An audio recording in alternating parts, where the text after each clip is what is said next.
All right, all right, all right. You are listening to WUSB Stony Brook 90.1 FM, and this is a special edition of Menage à Trois, where we are lucky enough to be welcomed with a very gracious group of guests. Why don't you guys, I guess, introduce yourself to the listening audience? I'm Chris Daly. I played guitar in Sweep. Scottiana, I played drums in Sweep. John Brady, I played bass in Sweep. And they are, of course, Sweep the Leg Johnny. How's it going, guys? Yeah, Good. pretty well. Glad. It's raining here, so try not to go out today.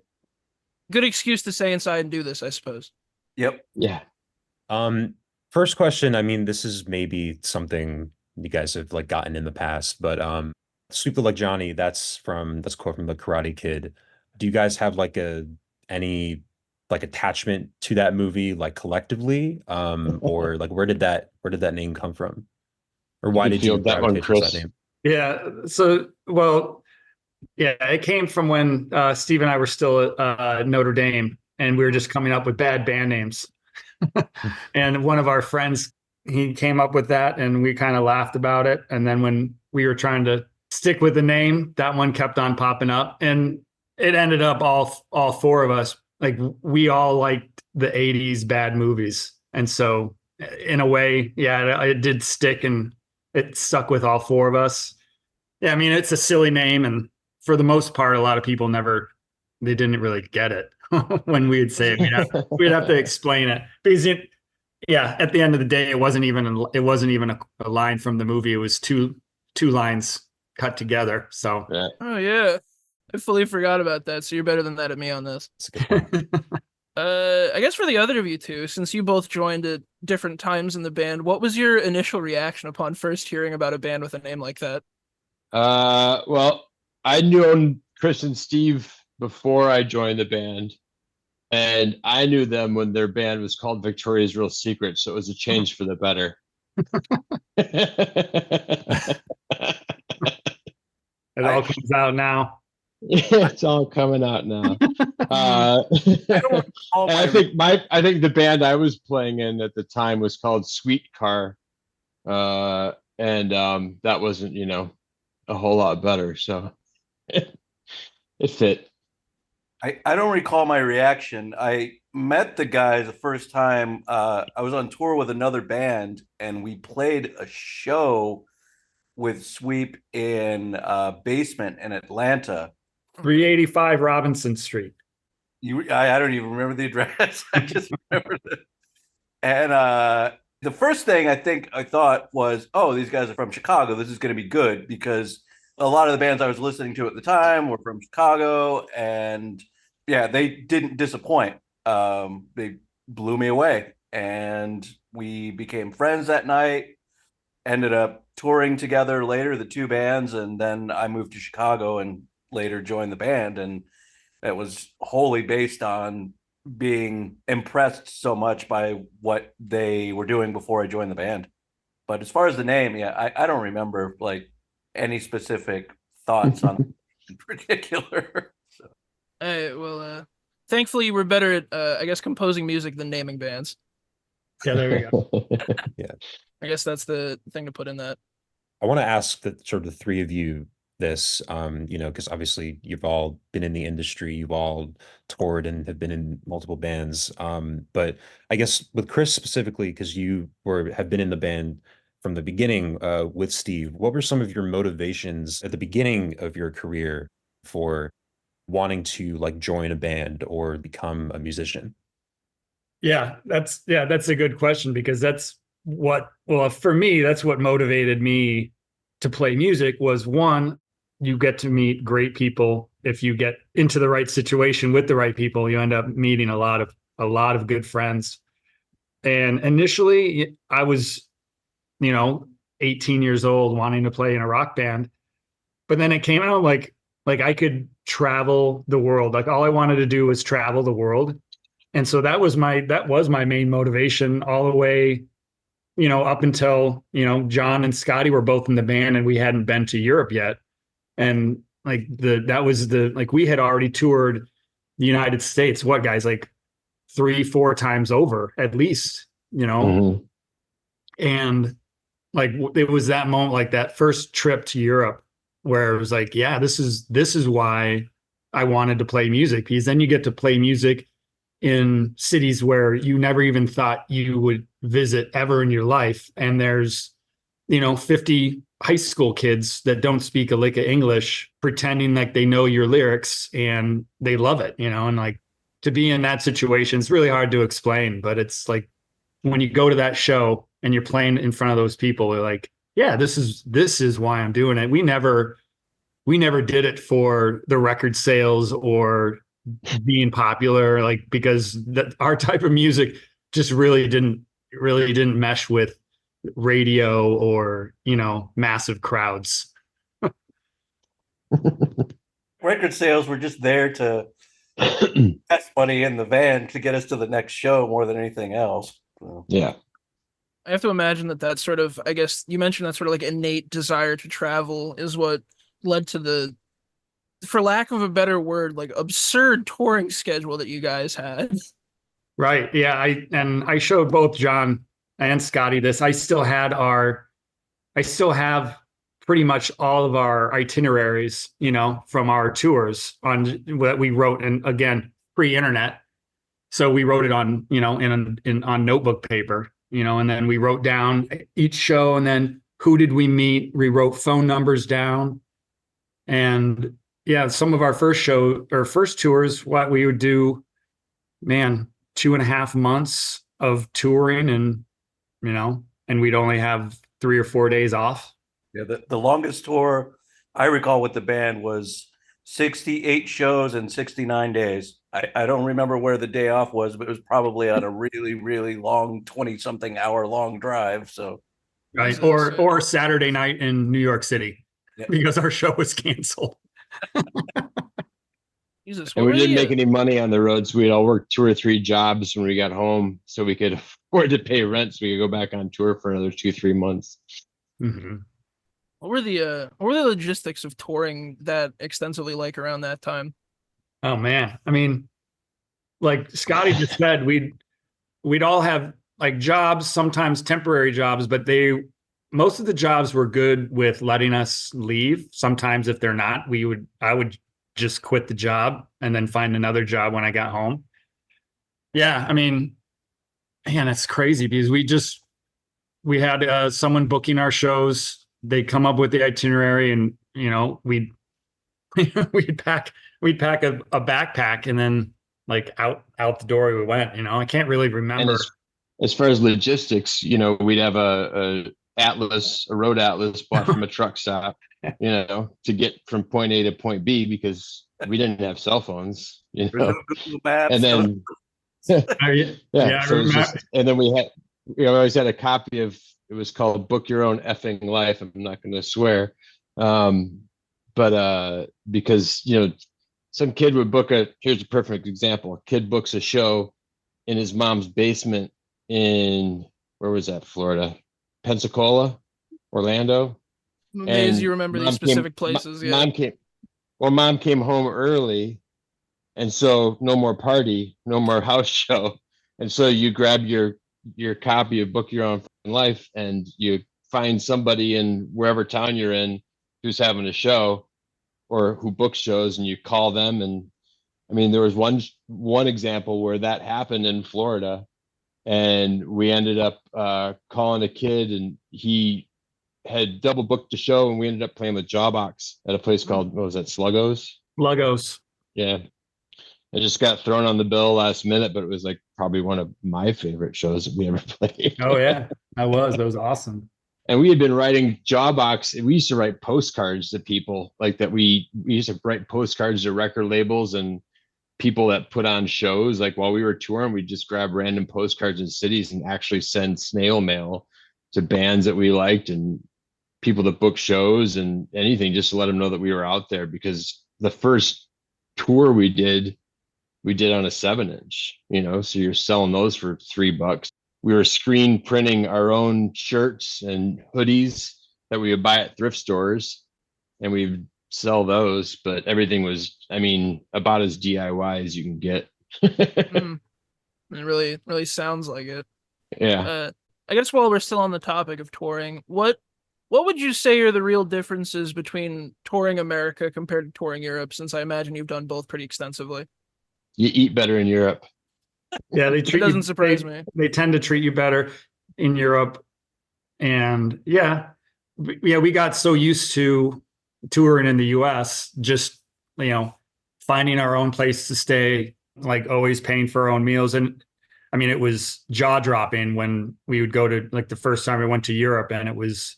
And I still have a picture of Manzer, you guys, in front of that refrigerator in Germany, in Frankfurt, that first show we played.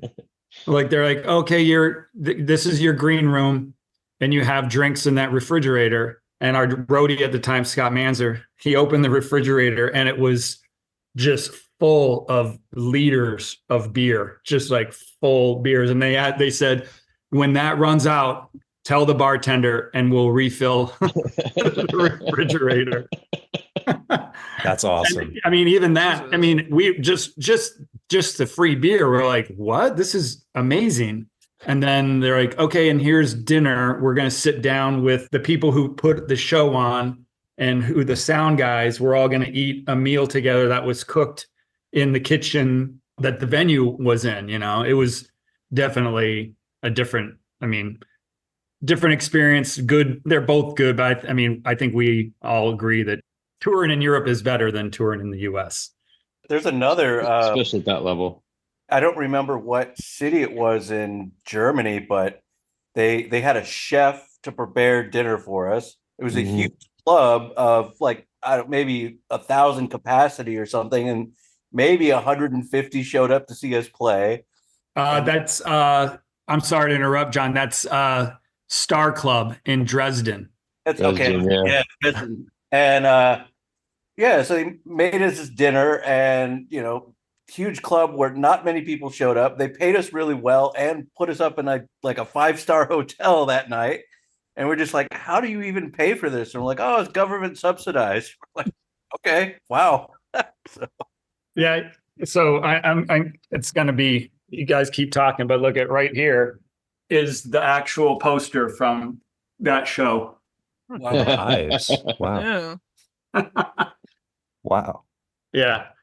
And I remember that meal, John, remember, because it was a vegetarian, like asparagus. That's where I learned to like asparagus. I was literally about to say that. That meal was where I learned to like asparagus. That's hilarious. We were lucky if, each band member got 1 or 2 drink tickets, and that was about it. And you might get enough money to, if you played a bar, that is, you might get enough money to, pay for gas to the next show. So I have to imagine that's a big difference from being kicked out of some guy's mother's basement. There's a comment on the YouTube video for your debut album that I want to read. It says there's a curse in this, but I'll just edit it out. It says, they came to my shitty hometown in the UK in like 1988 on the back of this. I was 15, still a fan now. Managed to pick a copy up on vinyl in recent years. Stroke of luck. Face Perpendicular is the top banger on this, in my opinion. Do you guys ever get I don't know how much you look on the internet about things people have said about the band or anything, or if you get fan mail at all? How often do you get, I guess, stuff from people overseas that are fans of your work?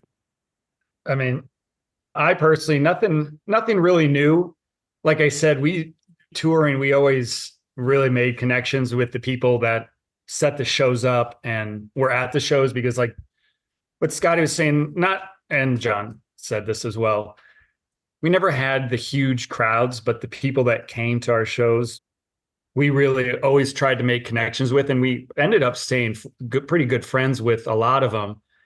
And so I've been in touch with some guys in the UK and some guys in Germany.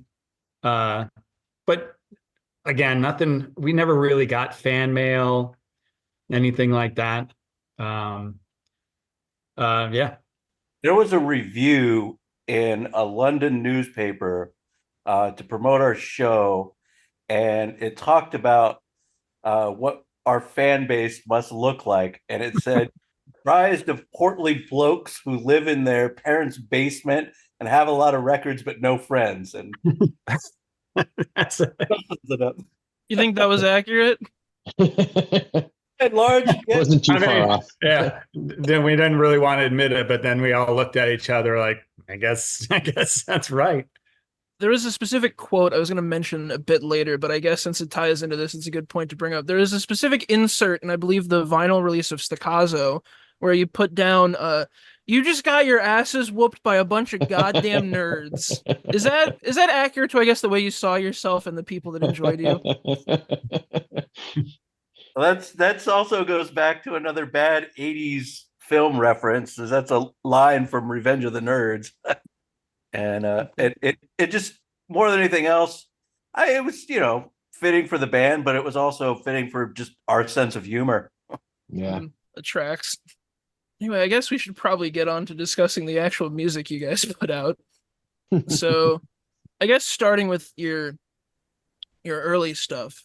When it came to the I guess forming of the sound you guys eventually went for, what would you guys say were big, I guess, influences on the specific sound that you were going for? Man.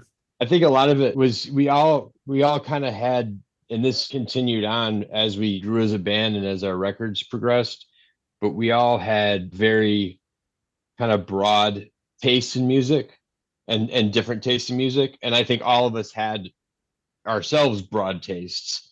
And so I don't think we ever tried to, like, we didn't form or get together to like write pop punk songs. We didn't get together to write, emo songs or heavy metal songs. It was just like we all got in the space and just went with it. There wasn't a whole lot of I mean, Chris especially would, come to the practice space with some riffs and lines, and Steve would have some lyrics. But we would just spend lots of time in the space and just kind of fiddle with ideas. And I think just none of us wanting to pigeonhole ourselves into one form of music kind of created that weirdness. Yeah, that's perfect, because we'd go in. It's like there's like whatever sounded good, look, whatever the four of us liked, and we just keep playing what we liked. We never came in like, oh, like I'm so influenced by this band or this band. We all liked all these different bands, and it just, I guess, we brought small influences from them, but we never wanted to sound like another band. Yeah. So, it was, and again, we weren't in it to be popular. We weren't in it to sell records. We were in it, well, me personally, I was in it just to play music that I liked with my friends and to travel. And so it didn't matter if people liked it or not. I just had a great time playing the music and writing. I think we all wanted to bring a bit of drama to it. Not like in a I guess drama is the right word. But just like keep things dramatic. Lots of ups and downs, fasts and slows, real. My biggest influence and favorite bass player of all time is David J. from Bauhaus. And my background, I played hardcore punk, I played indie, I played a lot of different things, but and I'm really into goth and metal, but I don't think you could really hear any of those in Sweep like at all. Maybe a little heavy gothiness in the way I play, but that's it. It really is just a blend of all of our different differences and finding common ground between all of it, and it shaped into something really weird. Yeah, I find it especially interesting that, to my knowledge, you guys all came from fairly different musical backgrounds, and the sort of combination that you came up with is very not analogous to any of them, I don't think. Mm-mm.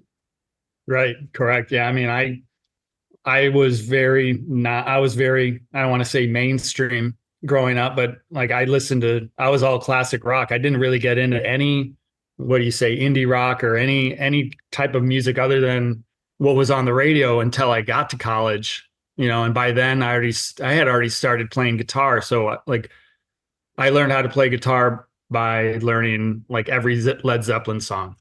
So that's where like my guitar playing came from. But I think there was one part of one song that we said, "Oh, that sounds like Led Zeppelin," and it was because of Scotty's drums, not my guitar. Chicago at the time was such an eclectic scene where, everybody was doing something different, but it didn't matter. And that's one thing I was going to comment earlier on with the differences between touring in the US and Europe is, and this stands true today.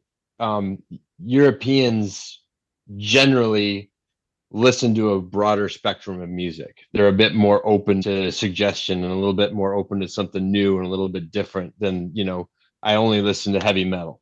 Bam. Where in the US, I think it's more the case. But Chicago at the time, just because of, especially with everything with going on at the Fireside Bowl, there was just a great community of people and everybody was doing something different. And nobody was trying to necessarily top one another. Everybody was trying to make it like a little, just not fit in exactly like the other one. So everything was a little bit, it was just a good intermingling of sounds and ideas. Right. I was going to just add on to that, just to you brought Fireside up. It was there that you would be on a bill with a ska band, a hardcore band, and an emo band, but everyone there would see every band. Everyone was supportive of every other band. And that's like Scotty said, that's what Chicago was when we were playing here, at least. It was really nice. Yeah.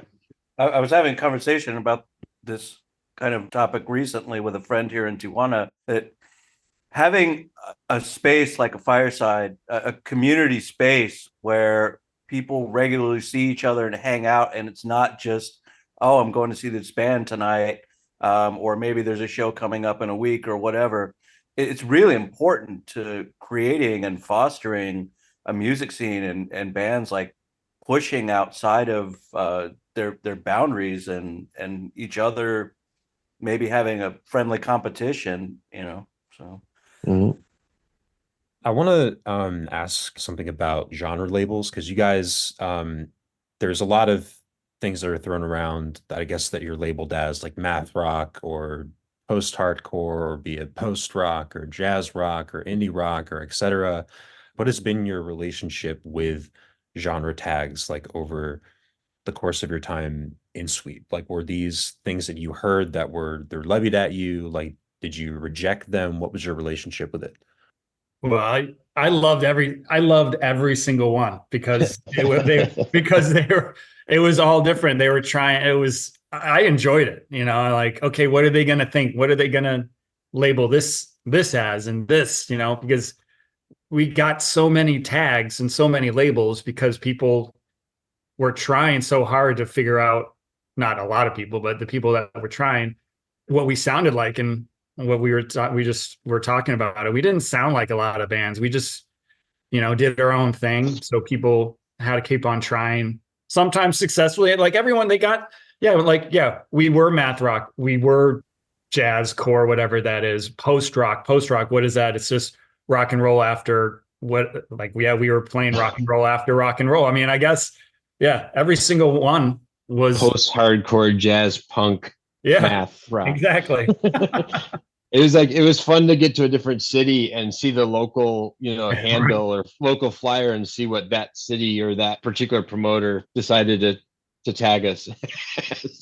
we got some funny comparisons, and I mean, I was always flattered by them, but I didn't think they were very accurate. It often depended on the age of the person comparing us. Like someone younger, like when we toured with Alkaline Trio, we'd hear, "Oh, you guys are like cool," and it's like somebody who's not been exposed to a lot of really weird out there stuff, and then maybe somebody who's a bit older would say, "Oh, you guys are like King Crimson or Henry Cow, Slap Happy," like those types of things. And like, okay, like I'm flattered by those comparisons as compliments, but like I don't think any of it fits.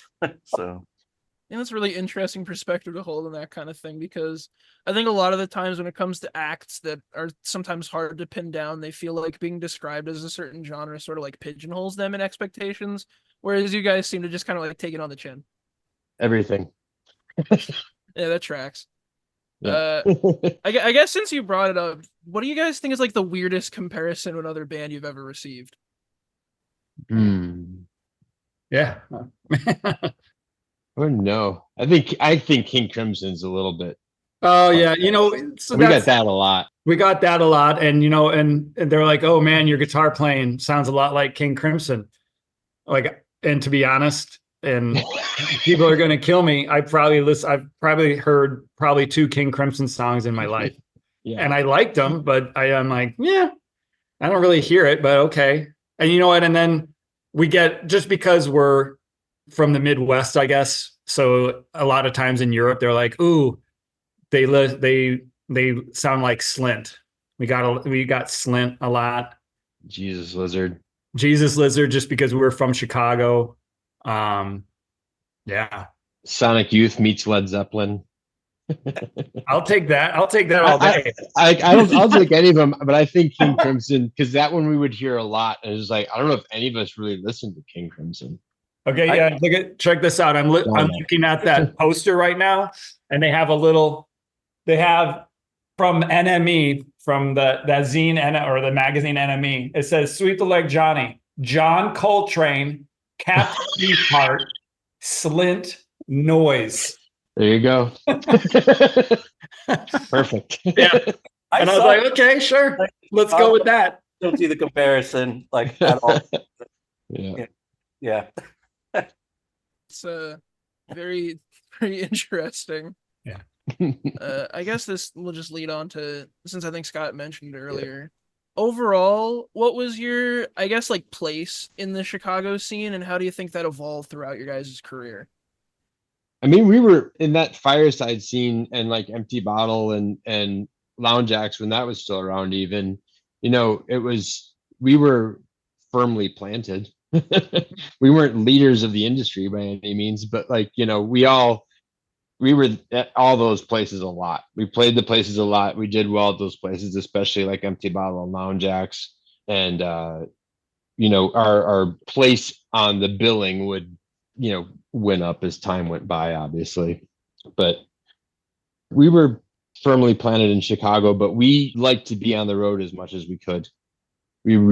That's really what we enjoyed most, I think, speaking for all of us. But just the time in the van and meeting new people and seeing new places, and then after a few years seeing the same people every time we went back, and knowing who we were going to see, that's what was really special to me, like Chris was saying before. Yeah, I was just going to say that. Yeah, we always did well in Chicago, and we liked playing Chicago, but I think we like touring better than being in Chicago. Yeah, Chicago is where we were from. That was our home base. But if you asked any of us, I think we're like, well, yeah, I'd rather play a show in, at Bottom of the Hill in San Francisco than Empty Bottle. We might do better at Empty Bottle, but there's something to be said about, driving 10 hours from Portland to San Francisco, getting all the wind, knocking all of our luggage off the top of the van, and getting to the Bottom of the Hill, and then playing a great rock show. That's the fun stuff. Was that something that actually happened? Yeah. That was in Arizona though, wasn't it? No, it was the Santa Ana, or not the Santa Ana winds. We were going to Bottom of the Hill, and I was driving, and remember it's just that the one stretch, it was super windy. And every time I was passing a semi under an overpass, and so there was no wind. And then I passed him right as we were coming out of the overpass, That's and right. the wind gust. That's right. We had one of those cheeseburger luggage racks on the top of our van, all strapped down, and the wind hit it, and it just opened that Burger King, that hamburger package up. And I'm driving, I just look in the rearview mirror, and I see all of our clothes, all the clothes just flying in the air. And I'm like, across the highway. and I pull over, and Scotty and John are running back and trying to pick up all their clothes. And Man. Scott, everybody, Arizona was a transmission.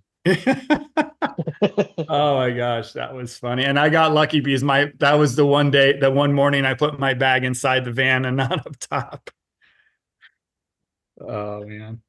When we first met the Lynx guys from Boston, and them talking about that hamburger top, and they were like, "Why does Johnny have a big hamburger on top of their van?"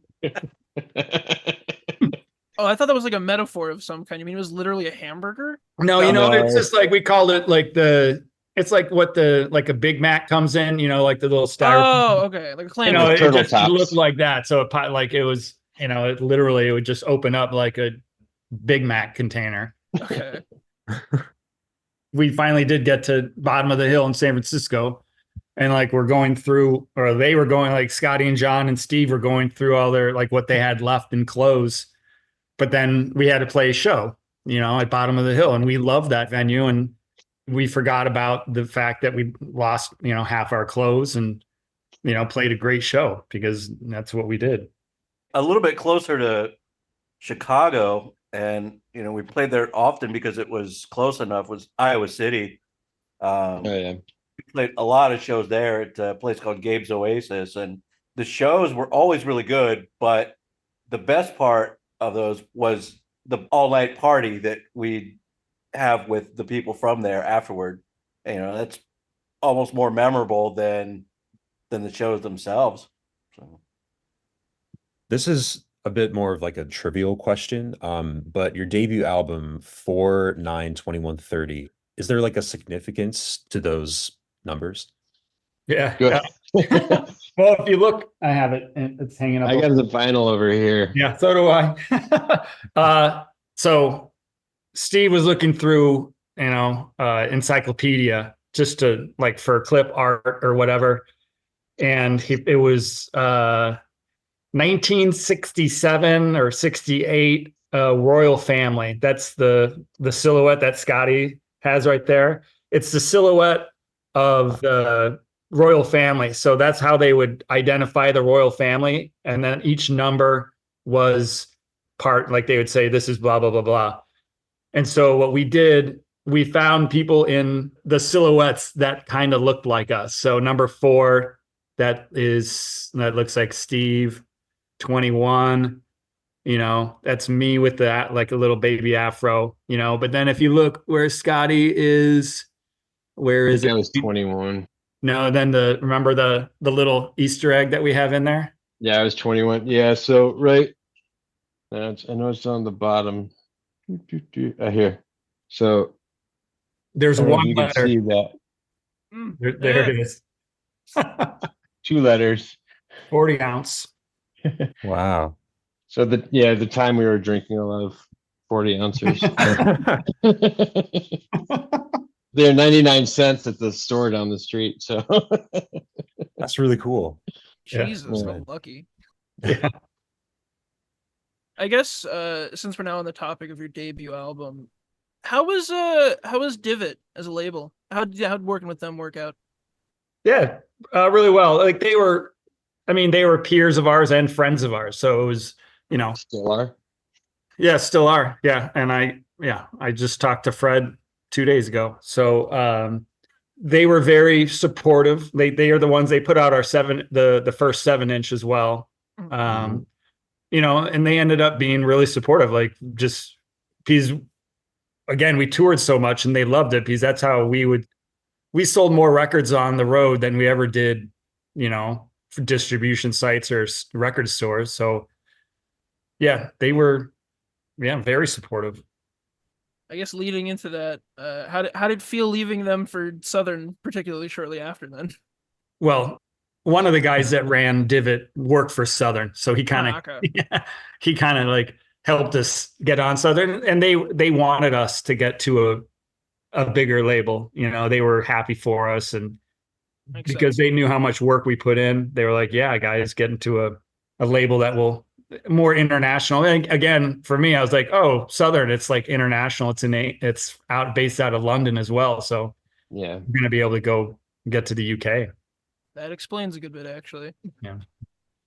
I guess while we're still on the topic of the first album, when it comes to like your sound forming, I was reading somewhere a quote, I don't remember from who, where you talked about the idea of like de-emphasizing your vocals and sort of putting them as another instrument in the mix rather than something that cuts through the rest of it. Where exactly did that idea come from?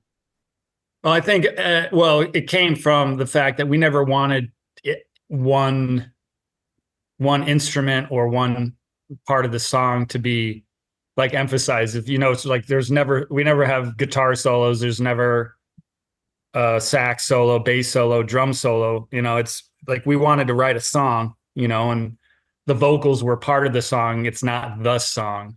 So we always just wanted it to be another instrument, like very rarely did we were like, oh no, we need the guitar so much louder here, or we need the bass so much louder here. It was like, what sounds good for that part of the song, up and down, up and down, so the vocals were always just that. It was just another instrument in the song. You were a very, I guess, egalitarian group is the word I would say, I guess. Yeah, right. I mean, guys were like, it was whatever sounded good. Yeah. It goes back to that whole idea of melding you guys together, I guess. Yeah. Yeah. And we did spend a lot of time in our rehearsal spaces, wherever those were. Like when the first record came out, we all lived in a house together, and we had an area in the back where we just practiced there. And then, we had a garage for a while, and then we had an actual practice space for a while. But we spent a lot of time in those spaces, just, whenever we could. And I mean, half of it was writing and practicing, and half of it was just, just being friends and drinking beers and just being in our 20s. Yeah, Mhm. exactly. Yeah. There you go. One thing that I guess the two of us have any kind of experience with being in our 20s. Yeah. I was gonna lead into tomorrow we will run faster, and you moved to Southern Records, and John, this is where you come in. You were talking a little bit earlier in the interview about hearing about Sweet Like Johnny sort of throughout the Chicago scene, and meeting the guys in the band. And you were in a couple of bands before Sweet. What memories do you have from around this time of playing with the band for the first time? And was there anything that differentiated playing with Sweet from the bands you had played with in the past? Uh, well, when I first joined the band, the first practice, it was kind of like, oh, hey, our bass player left. Why don't you come over and try out? And so I went to the garage, and I remember being kind of terrified about whether or not I was going to be able to keep up with the guys. And shortly after I had started playing with them, I had moved to Chicago with a friend of mine who was who I was in another band with, and he was, we were sharing an apartment next door to where Chris and Steve were living.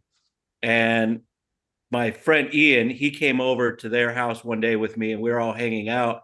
And he said something about our sense of humor all being the same. We were basically all laughing about the same fart jokes. And he said, you fit in perfectly with these guys.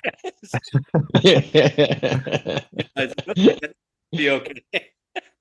But the Southern thing was pretty much already wrapped up when I joined. They basically just had to replace my name on the contract. I joined the band in October of 98, and we started recording, was it December of 98? It was right away. It was earlier than that, John. We had a week and a half, I think, before of rehearsals with you, and then we went into electrical and started recording. It was a stupid short amount of time. Yeah. So I had to learn all these songs and go into the studio, and we were at Electrical Audio, Steve Albini's studio, which cost a bundle, and I was I felt comfortable with the guys at that point.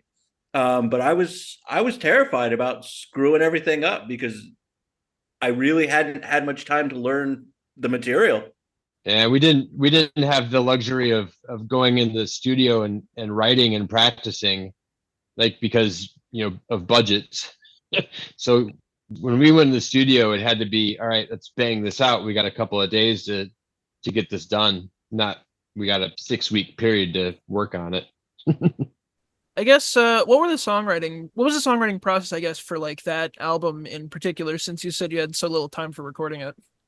Well, I think it was, you know what, we always kept that same writing philosophy for the first record and the second record. It would usually be like I would come in with a bunch of different riffs, or ideas for songs, the kind of like, oh, this is a good part and it fits with this part.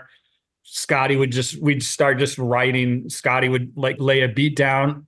And I hate to say the word jam, but we'd hang on that part forever until and then when John came in and we are starting to write different songs, we just play that one part forever until John kind of came up with the bass part that he liked. And we'd all kind of look at each other like, okay, this sounds good. Let's let's get to a different part, and then I would start different, it sounds weird explaining it, and then I would just underneath them, I'd start playing a different part and I'd wait until John would hear me start playing that different part and his eyes would open a little bit like, oh, okay, that's cool. Let's change that. And then he would change his part into my part. Scotty would hear it change. And and I guess that's why our songs are so goddamn long, because they're like, no, we liked all of that. That's the song. That's how it's going to be, Make it fit. Out of curiosity, is there a particular reason why you don't like using the word jam to describe that kind of stuff? It goes back to what I was just saying. We're not a jam band because there was never improv. Very little. There was never a solo. There was never, okay, let's just hang out at this part indefinite amount of time. It was all of our parts of every song were written, and it was a definite number of times we would play it. Even the super long song, and when it sounds like it's like we're all doing something crazy, we all know what everyone else is playing. Everyone knows exactly what note is going to be hit in 30 seconds, in a minute from now. We can always use that landmark. I always know when Scotty's going to hit this one cymbal, and that's going to be the time that we're going to change into this other part. So it wasn't a jam. It was a very orchestrated. That's what Steve always called it, an orchestrated piece of music. See, that kind of surprises me. I find it very impressive how you were able to, I guess, sound so loose while being as maintained as you say you were.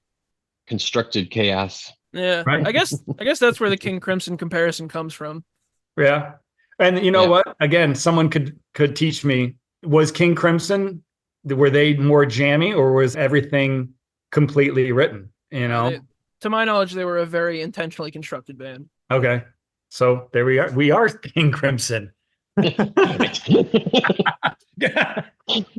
want to ask about the song Rest Stop on this album, which is, I believe, the longest song you had made up until this point. It's 15 minutes. Was there any different approaches you took to writing this song, since it was a longer track, or did your compositional or writing processes kind of stay the same? I think it was just a combination of having a lot of parts that all seemed to go well in the one, partially not knowing where to make it end or have it end. I don't know. It just kind of went. It just kind of went that way. Yeah, just to go back to what I just said, it was hey, I have these 4 or 5 parts. They all sound similar, and I kind of wrote them all at the same time. Let's see if we can make them fit together. And and we all looked at each other and man, this is getting kind of long. Should we, it was like that where you're standing at a cliff. Do we jump and just go with it and make it longer, or should we stop and go back and make it shorter? And yeah, we said, F it. Let's just write the song until it has its natural resolve. And we'd like to use that word a lot. Where's the resolve? Where's the end? Let's not force the end. Let's let the whole song play out before, Yeah, obviously we didn't write, verse, chorus, bridge, verse, chorus. We just kind of, it was pretty organic. You let the songs go where they needed to. Exactly. Yeah. Yeah. That tracks. That tracks very heavy. Did you guys produce this album yourself, or was there like an outside producer? We had an engineer that, Greg Norman. Yeah. I wouldn't necessarily say Greg was a producer. He definitely had ideas. But yeah, we produced it ourselves.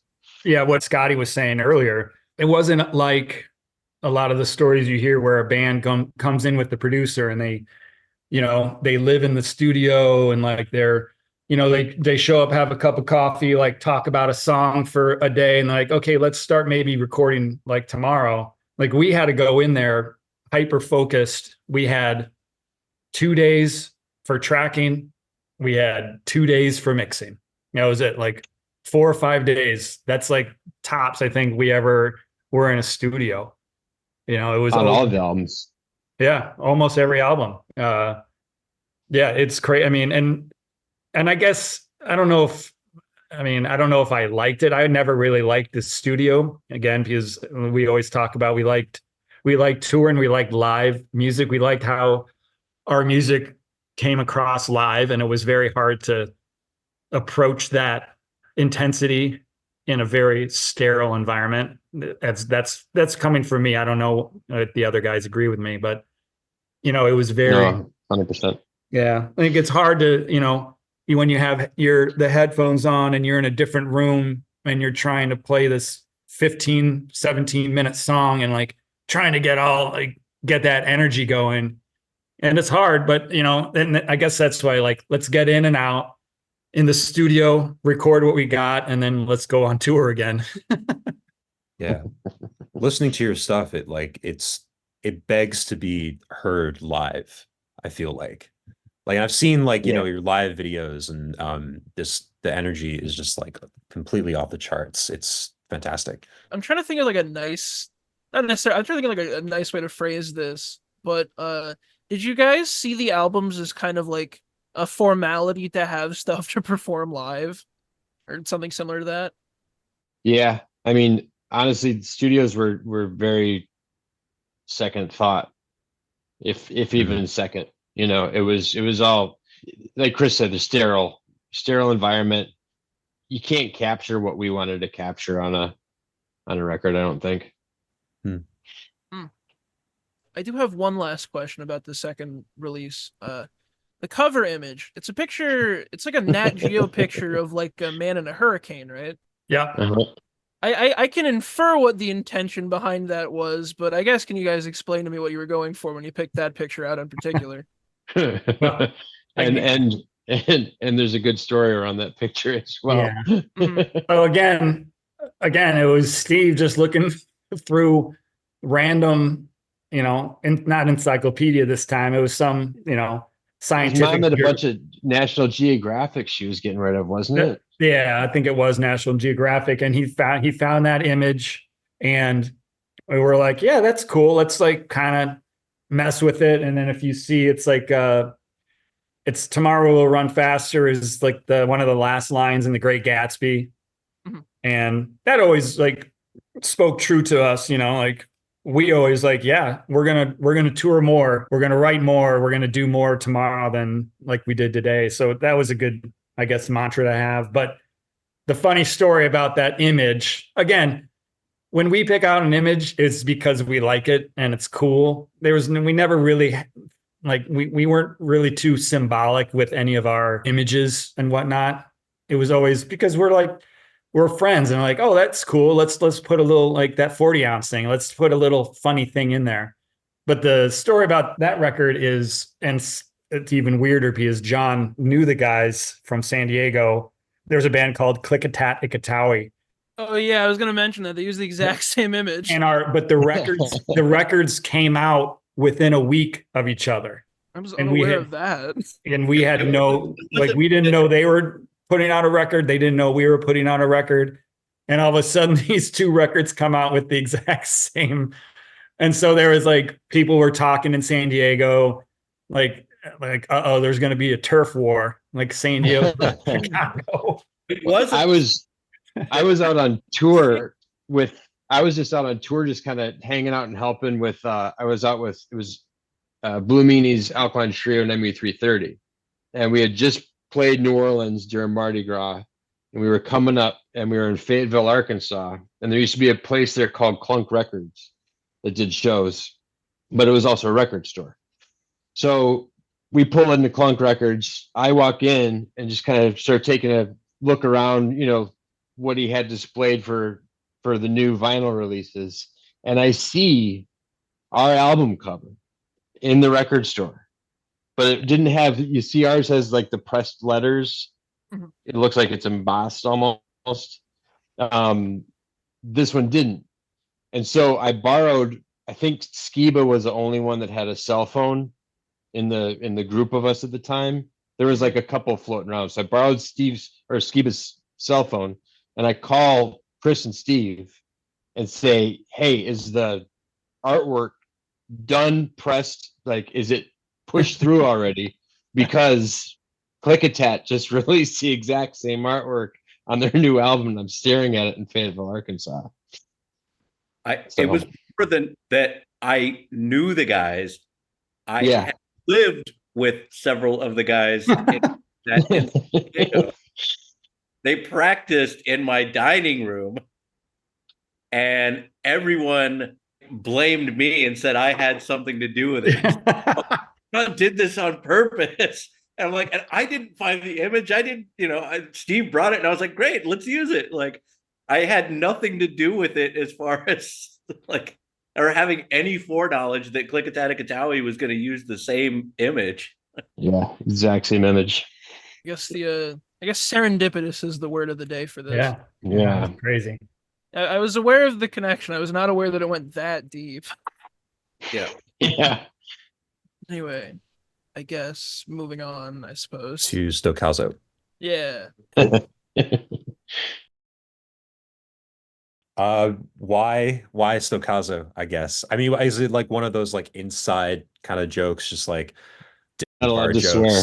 Yeah. So it's not. Yeah. So it's not really. It's not necessarily a joke, but it is an inside story, obviously, because no one else really knows it, and we differ on the city where it originated from. I think it's one city. I think John thinks it's a different city, but regardless, we were on tour in Italy and we played a specific show and we had a great time. And then there were these two Italian guys that didn't speak any English that just loved us. And they were like, they buying us beers and they wanted us, like they took us to breakfast the next morning and we had no money and they paid for everything. We're like, oh my gosh, this is crazy.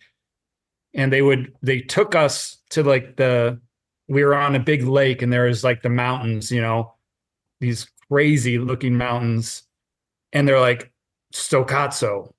When your music, when we think of Super Like Johnny, we think Stoccazo. So we're like, oh, that's cool. Like, what does it mean? What does Stoccazo mean? They're like, it means wow, like really good. Wow. We're like, yeah, let's use that as our record title. And then after we did it, they're like, do you realize what Stoccazo means? We're like, yeah, it means wow. And yeah, they're like, well, no, it doesn't. It means something else. See, I figured it was just because, as you mentioned earlier, you thought dick jokes were really funny. Yeah. Right. Well, after Is we that found out, we're them like, in the photo So those two guys. oh, there it is. in the middle? Did you ever That's awesome. did you ever ask them about why they like told you that? Well, that's what. Unfortunately, we never played that little town again, and so we never saw those guys again. Oh man. So yeah, I mean, and yeah, it's pretty funny. And we did ask Italians. We're like, well, these guys said it meant wow. They're like, well, yeah, it does. It's like it's a slang. It's your version. If you say, I'm not going to swear. Like if you say like holy S, you're not talking about the actual, what you're talking about. You're saying, oh man, look at that. Holy S, that's awesome. That's what that that slang came from. So we're like, well, I guess we're still using it because we already have it printed. Again, the serendipity of it, I suppose. Yeah. You had a couple of session musicians, or I guess like outside musicians on this record, James Bontempo and Tiffany Kowalski, who played vibraphone and string instruments Respectively is the word you're respectively thinking is of. the word. That's yeah. I guess I'm curious to know about like how you like brought these people in, why you wanted to have these instruments on the record. I can't remember if I think it was just kind of, they were friends. Both people that we had met on tours that ended up moving to Chicago. Both great musicians. And I think it was, I don't think a part was written for them. I think it was just something where we thought maybe this song could use something, and we knew these people and they played instruments and they wrote their own parts.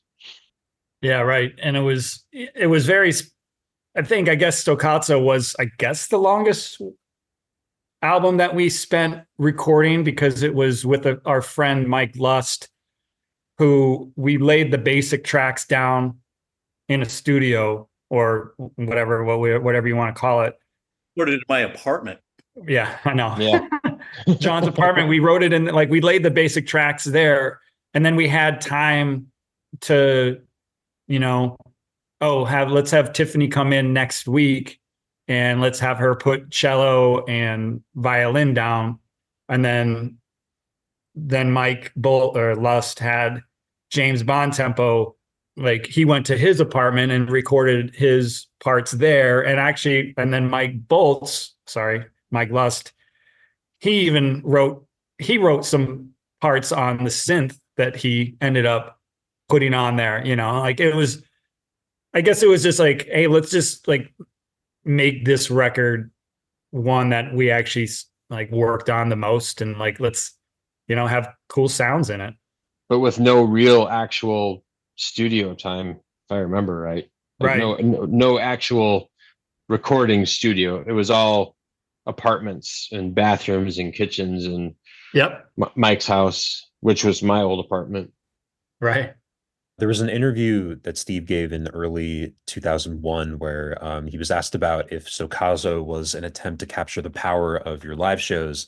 And he said it was more of an attempt to have fun in the studio. It just tended to coincide with a number of songs that were more chaotic. I like the record because if you turn it up, it will bowl you over like our live show. It can be powerful.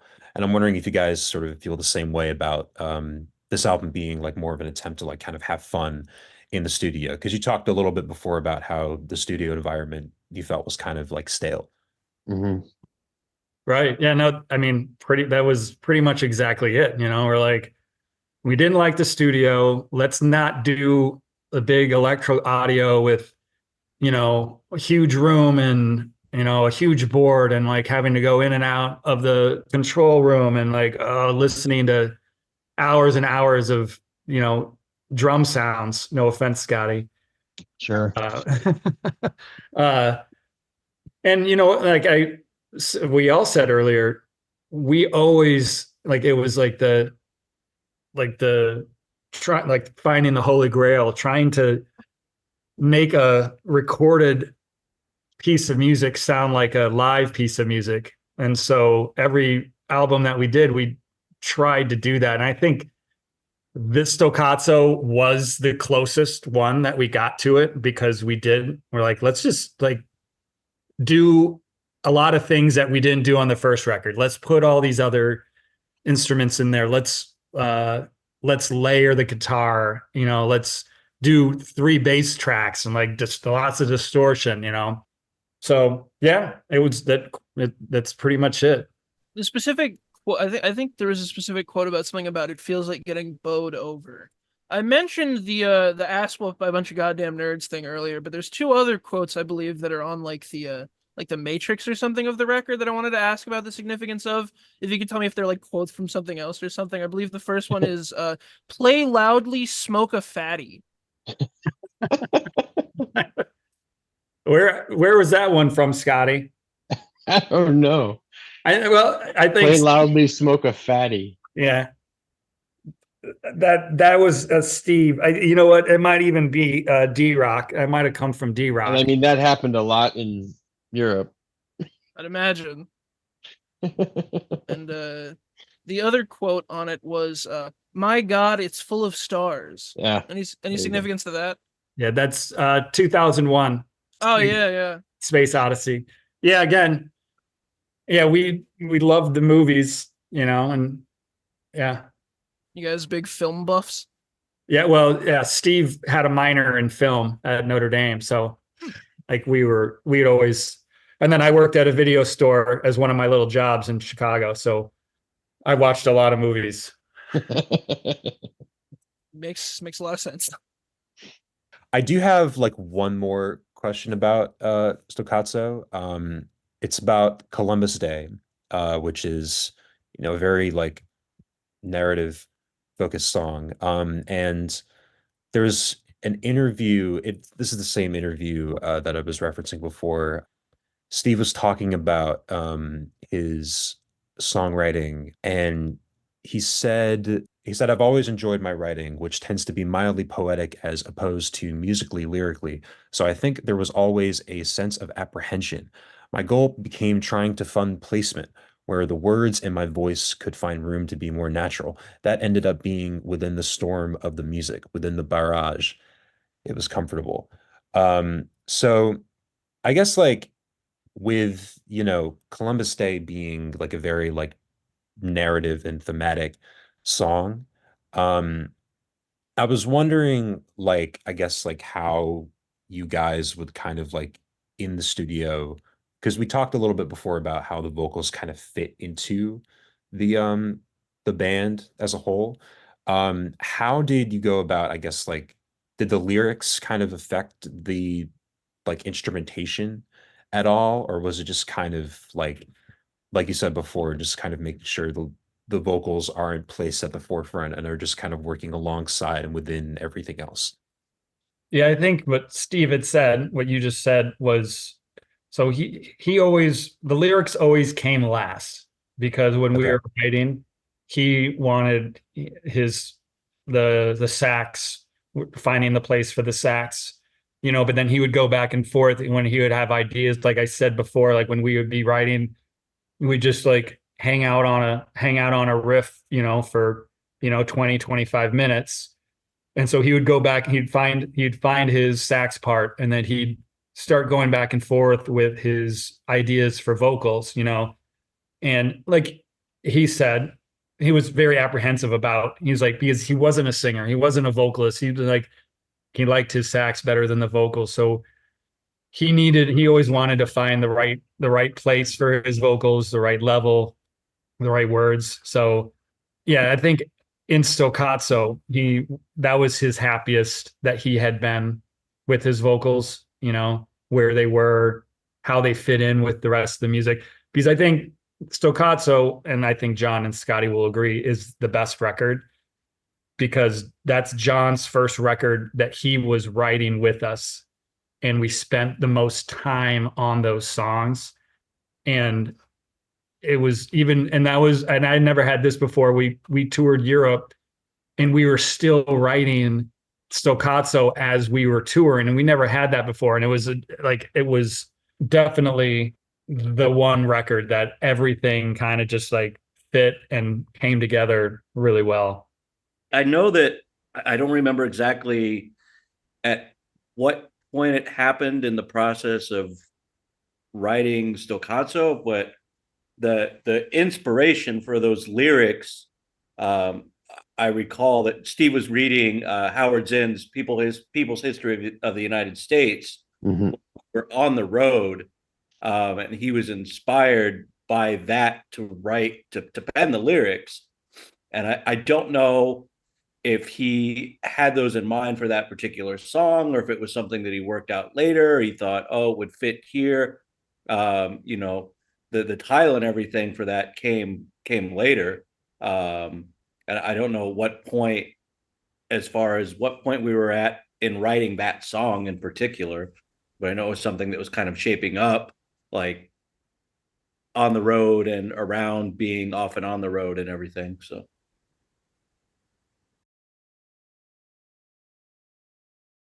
I guess leading into your last record, Going Down Swinging, did you guys go into that knowing that it would be your last one?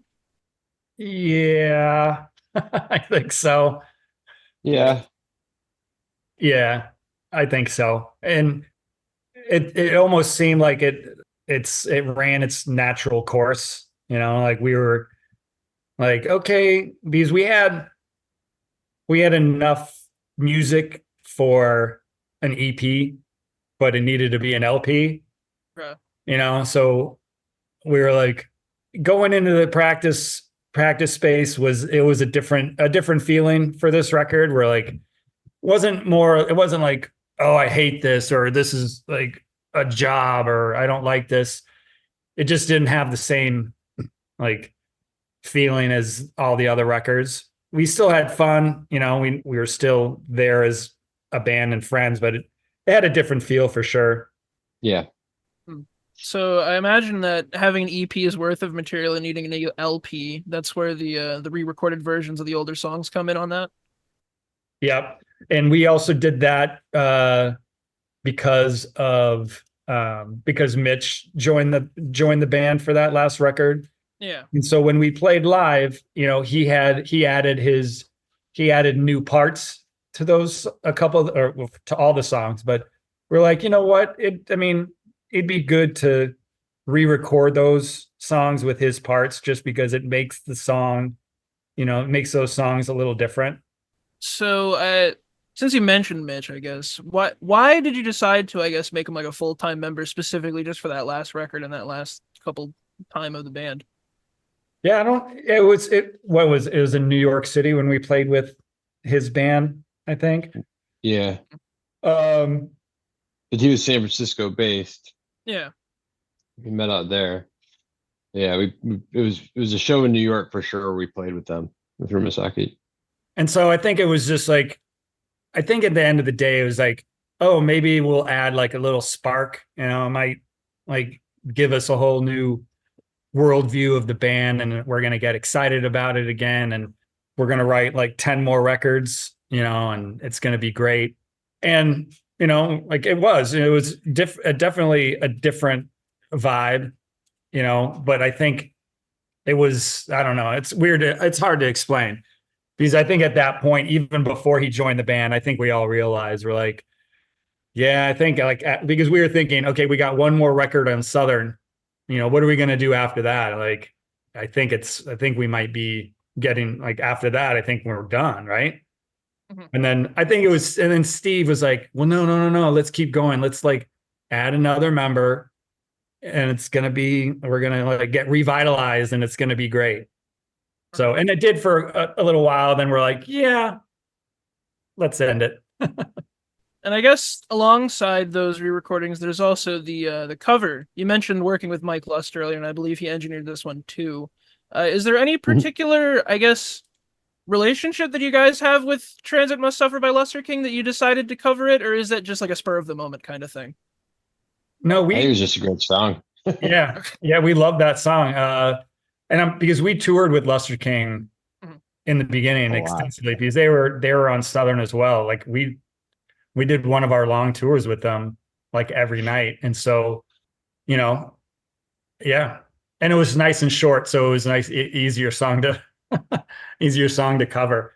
It's a good note, I think, to end your, I guess, recording career on. Yeah. I love that. Yeah. I love that recording too, because I remember John kind of like changed the bass line, and kind of on accident towards the end of that little song, and Craig Ackerman, the bass player of Lester King, he heard it. He's like, God damn it, that sounds better than my bass. He's like, that's a better part. Why didn't I think that? it was a nice that song. fretless bass. So I guess going back to Mitch, he did the cover art for the last one, right? Yeah. And it's a Molly Hatchet riff. Any particular reason for that? Well, when he showed us, I didn't realize it was Molly Hatchet.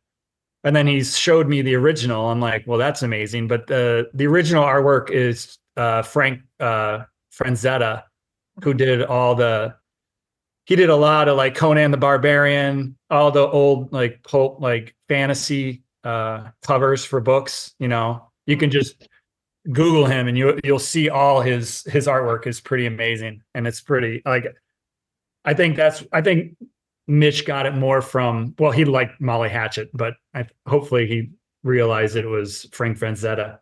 It's a great cover. It just goes back to another, us not taking ourselves extremely seriously. Not much significance like the rest of the covers, I guess. Just something you thought looked cool. Yeah. Yeah. It's an interesting story. I mean, have you seen? Do you have the CD artwork from Stokatsu or the LP? I've seen both of them. Well, I guess the CD artwork's inside the LP, so because that's a ripoff from Daryl Hall. Oh, it is. I never got that. I didn't realize that. Oh, you guys are more clever. By we the haven't minute, sprayed with water. That's cool. Yeah. For a band that you guys have talked so much about how much you loved performing live, and you saw that as the main, I guess, avenue for your work, I'm surprised you only have the one live album. Yeah. I guess we never, I'm like speechless. We didn't have a traveling engineer. We didn't have a sound guy that rolled with us. So, we'd be at the mercy of whoever was mixing, and if the recording abilities were even possible, at the specific studio. At Bottom of the Hill, like Chris said earlier, that was one of our, that was a great club for us. It was always a good turnout. Sound was great. And it made sense to have a recording from there.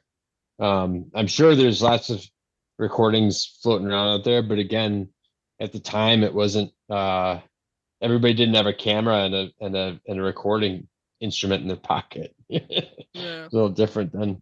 Well, yeah. And it's Scotty and John. I don't know if you are in the same boat as me. When that live record was recorded, when we were recorded live in Bottom of the Hill, I didn't know we were being recorded.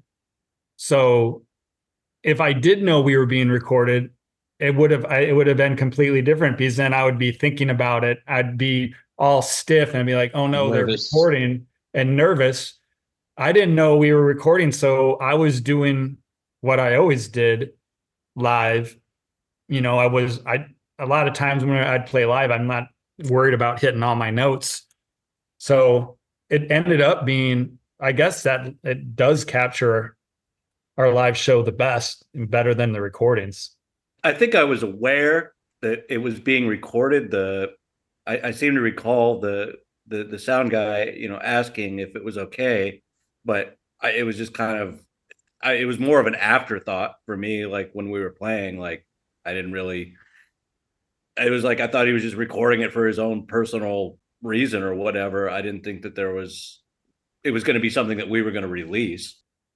Yeah. We were surprised because we listened to it a rough mix the day after in Chico, California, I think. And at least me personally, I was kind of blown away. I'm like, wow, it sounds good. I was surprised that we actually sounded good. That's better than our recordings. So who were the guys that put out the live album again? So it was Mitch and Ryan Duncan, who we nickname is Dre. He went to Notre Dame with me and Steve, and he had his own little small label based out of Chicago. And when we had that recording, we were just like, he offered to put it out. We're like, well, yeah, for sure. I still have a copy of that. I still have, I think, like 400 or 500 copies in the basement here. I need one. Okay. I want to ask about you guys mentioned Mike Lust and Mike Hagler before. Mike Lust, he was the engineer on Going Down Swinging, and he was the producer, I believe, on Stokauzo. If you can correct me if I'm wrong on that. And also Mike Hagler was the mastering engineer on both. And he was in Luster King. Was there a reason that you guys brought both of the mics on for the last two records? Like, do you feel like they brought something to the Sweep But Like Johnny sound? Yeah, Mike Bolts or Lust did. He engineered and produced Staccato. So once we were with him, I think we just liked the way that he approached. He knew our music better than anybody, for one. From being on tour with us for so long and just being tight friends with us, he knew our sound better than anybody, and I think he knew better than anybody other than us what we wanted to try and get across, going from our live show to a recorded sound. So I think after doing Staccato with him, and having just, it was a fun experience as opposed to other studio times, which weren't unfun. It was just, sterile.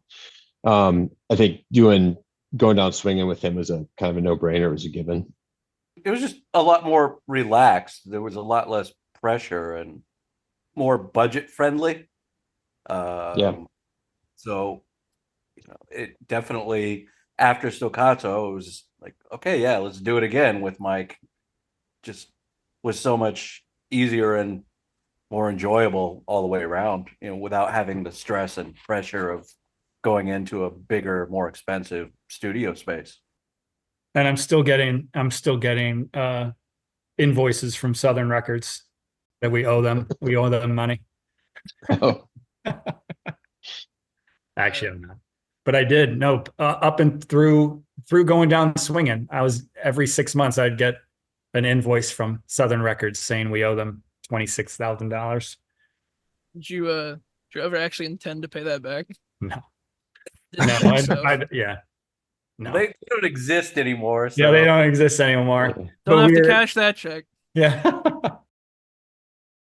I guess just in like a blanket sort of thing, like 20 years removed from this, how do you guys feel about the your body of work as a whole? Well, yeah, I guess I'll go first. Yeah, it was, I look back on Sweep, and because I've been in, after Sweep, I was in a band, Check Engine, I was in Haymarket Riot, I was in Justifier. And out of all those bands, I think it always goes back to Sweep. That'll always be the band that I always look back and say, that's the one that I enjoyed being in the most. That's the one I had the most invested in, and I had the best time. Like Scotty said, we were in our 20s and it was easy. It was easy to tour and it was easy not to worry about jobs. So yeah, that's mine. Yeah, and like I don't personally go and listen to them all that often anymore for lots of reasons. I don't have a turntable, but the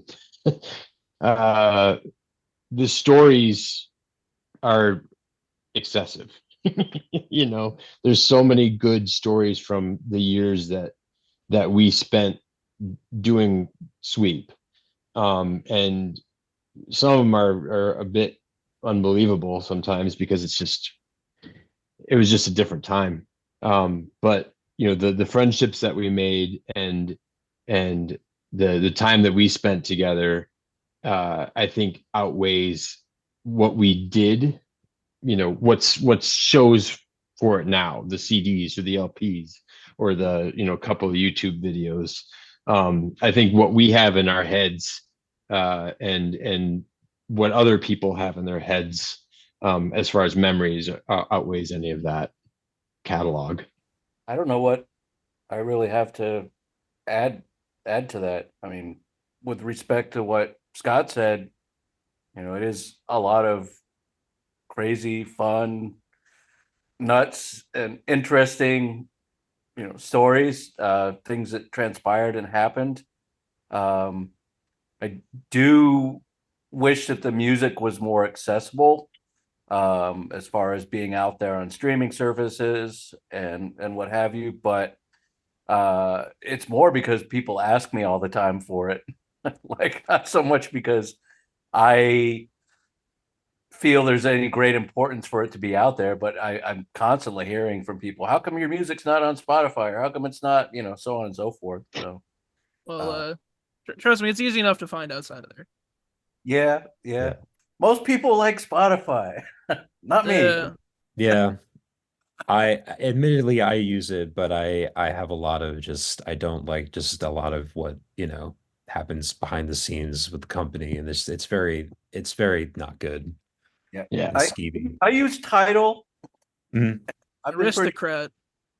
so I guess I am curious to hear from Scott and Chris, I guess do you feel, I guess, any need or that it's important to have the music of Sweep out there on streaming? Yeah, I don't really think about that too often. Like John said, people, and not a lot of people, a couple people was like, man, your music should be out there, just so people can hear it. I'm like, yeah, that'd be cool.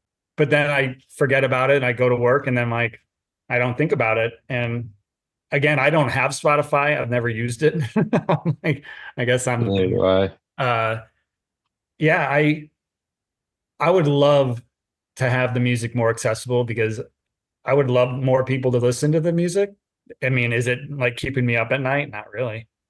Yeah, life Yeah, goes on. a couple of years ago. Well, it was during lockdown and everything. There were a couple of different people that were trying to re-release some stuff, and we had gone back and forth if we wanted to remaster anything or, to get it Spotifyable.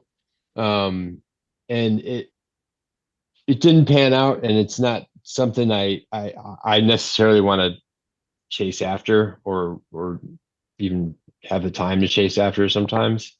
But like everybody said, it'd be nice if it was more accessible, but I'm not losing sleep over it. Do you feel like, I guess if your records were just out there in a more accessible manner, that the people listening to them would kind of be missing something, having not getting that sort of live experience that you're going for more with your music? Yeah. Absolutely. I always I kind of wish- figured that was part of it. If I wish anything, I wish that, iPhones existed when we were a band and there was a whole bunch more video, even if the sound quality was crap. I'd rather have more video out there, because that's what I would like.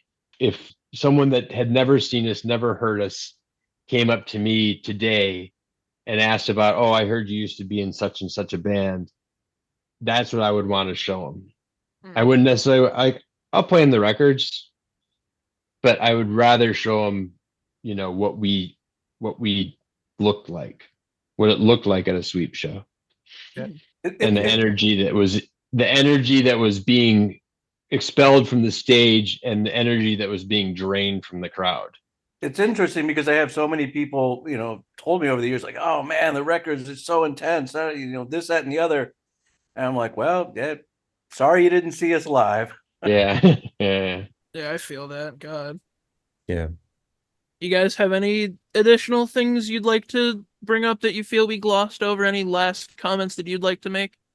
Yeah. No, I mean, there's a very obvious theme about everything we talked about is, hanging out, see us live shows.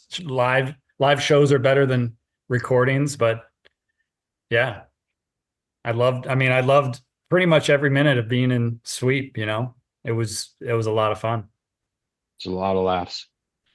I did get even just in doing the research for this kind of stuff, I did get a very strong sense that you guys built a very strong and tight-knit community around yourselves. Definitely. Absolutely. Yeah. Yeah, I mean, and it's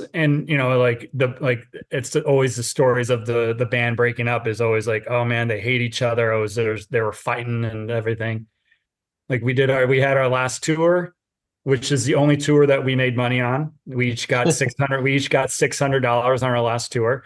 Hell yeah. And we all met at a bar. It's a bar called Tuman's Alcohol Abuse Center.